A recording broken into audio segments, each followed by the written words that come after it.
কাল কিমার্স company deal আছে, এর আগে ওরা আমাদের প্রোডাক্ট চেয়েছে, আমরা সেই ডিলটার জন্য যেতে পারি। হ্যাঁ, আমাদেরকে সেই ডিলটা নিতেই হবে, না হলে অনেক টাকা লস হয়ে যাবে। হ্যাঁ স্যার, আমি এখন আসছি। এভাবে কোথায় যাচ্ছ? এই সাথে কেউ শুভ কাজে যায়? সালমা, এই সাজটা আমার জীবনে অনেক কিছু এনে দিয়েছে। আজ আমার দুটো টাকা হয়েছে বলে আমি আমার অতীতকে ভুলে যাবো? তোমাকে এই সাজ আমি বলতে বলিনি, বলছি আজ এই শুভ দিনে তোমাকে আমি নিজের মতো করে সাজিয়ে দেবো।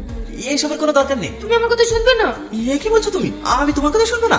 শুধু তুমি ছেলে বলে আজ আমি এত দূর এগোতে পেরেছি। আমি কি বলি জানো, সুখ কোনো টাকা পয়সা ধন দৌলত দিয়ে আসে না। আসল সুখ কোথায় জানো? স্বামী স্ত্রী একে অপরের প্রতি বিশ্বাস, তাদের গভীর ভালোবাসায়। যেমন তুমি আমার জীবন যুদ্ধের বিজয়ী এক সৈনিক। থাক, অনেক হয়েছে, তোরে এসো।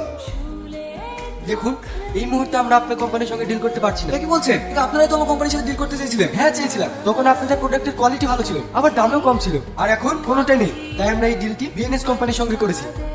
দেখুন, এই ডিলটি আমাদের ভীষণ জরুরি, না হলে আমাদের অনেক টাকা লস হয়ে যাবে, না হলে আমাদের কোম্পানি দেউলিয়া হয়ে যাবে। সে বুঝলাম, কিন্তু আপনার মাল নিতে গিয়ে আমরা তো লস খেতে পারবো না। আরে টনি বাবু,